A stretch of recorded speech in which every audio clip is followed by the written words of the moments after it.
ভারতের সাথে সম্পর্কের ক্ষেত্রে বাংলাদেশ আগে নিজের স্বার্থ দেখবে বলে জানিয়েছেন পররাষ্ট্র উপদেষ্টা মোহাম্মদ তৌহিদ হোসেন।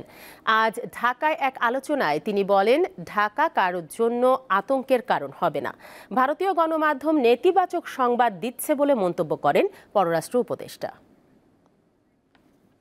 বাংলাদেশ ভারত সম্পর্ক কথা এবং ভবিষ্যৎ শিরোনামে শনিবার আলোচনার আয়োজন করে নর্থ সাউথ ইউনিভার্সিটি। এতে দুই দেশের সম্পর্কের বিভিন্ন দিক নিয়ে আলোচনা করেন বক্তারা। উঠে আসে ঢাকা দিল্লির টানাপোড়েনের বিষয়ও। ভারত আমার শত্রু রাষ্ট্র, সে আমার স্বাধীনতা, সার্বভৌমত্ব এবং জাতীয় স্বার্থের প্রধান প্রতিবন্ধক, এবং এইটা সে শুধু আমার জন্য না, তার প্রত্যেকটা এই মহল্লার প্রত্যেকটা রাষ্ট্রের সাথে সেই কাজ করে যাচ্ছে। এখন আলোচনা হবে আমাদের লেনদেনের জায়গাটা কোথায়, আমি কি দেব কি নেব। পলিটিক্যাল ডিফারেন্সের জন্যই আমাদেরকে শান্তি বাহিনীর সাথে যুদ্ধ করতে হয়েছিল। এখন কি ভারত মনে করছে স্বৈরাচার সরকার চলে যাওয়ার পরে এটা পলিটিক্যাল ডিফারেন্স হচ্ছে কিনা? অন্য বক্তারা বলেন, দেশের অভ্যন্তরীণ বিষয়ে ভারতের হস্তক্ষেপ কোনোভাবেই কাম্য নয়। যারা এখানে গণধিকৃত এবং পলাতক তাদেরকে আশ্রয় দিয়েছে, শুধু আশ্রয় দেওয়া নয়, তাদেরকে নিয়ে বিভিন্ন ধরনের ষড়যন্ত্র করছে। দিতে এমন অবস্থা করেছে যে বাংলাদেশের বেসিক্যালি কোনো বার্গেনিং টুলস আর ছিল না।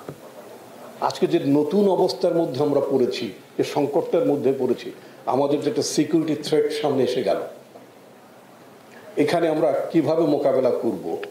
আমাদের জাতীয় ঐক্যের কথা উঠেছে, জাতীয় ঐক্য ভীষণ প্রধান। আমরা অত্যন্ত সংকটের মধ্য দিয়ে আমাদের দেশ যাচ্ছে। অনুষ্ঠানে পররাষ্ট্র উপদেষ্টা বলেন, বাংলাদেশ সমতার নীতিতে বিভিন্ন দেশের সঙ্গে সম্পর্ক বজায় রাখবে। খুব বেশি অ্যাগ্রেসিভ হলে যে আমাদের স্বার্থ রক্ষিত হবে তা কিন্তু না। আমাদের স্বার্থ রক্ষিত হবে কিসে, এটাও সবসময় যে একেবারে সবাই একমত হয় তাও না, কিন্তু চূড়ান্ত বিচারে আমাদেরকে দেখতে হবে যে কি করলে আমাদের স্বার্থ রক্ষিত হয়। মূল উদ্দেশ্যটা থাকবে আমাদের সক্ষমতা বাড়ানো, সক্ষমতা আন্তর্জাতিক পর্যায়ে এবং সক্ষমতা আমাদের অভ্যন্তরীণ পর্যায়ে। ভারতীয় গণমাধ্যম দুই দেশের সম্পর্কের ক্ষেত্রে নেতিবাচক প্রভাব ফেলছে বলে মন্তব্য করেন এই উপদেষ্টা। ভারতীয় মিডিয়া যে ভূমিকা নিয়েছে, এটা কোনো অবস্থাতেই দুই দেশের মধ্যে স্বাভাবিক সম্পর্ক প্রতিষ্ঠার জন্য সহায়ক না, প্রতিবন্ধক। এটা একটা দুই দেশের মধ্যে সম্পর্ক এমন হবে যেন উভয় দেশেরই স্বার্থ সম্মিলিত। তানভীর খন্দকার, দীপ্ত সংবাদ, ঢাকা।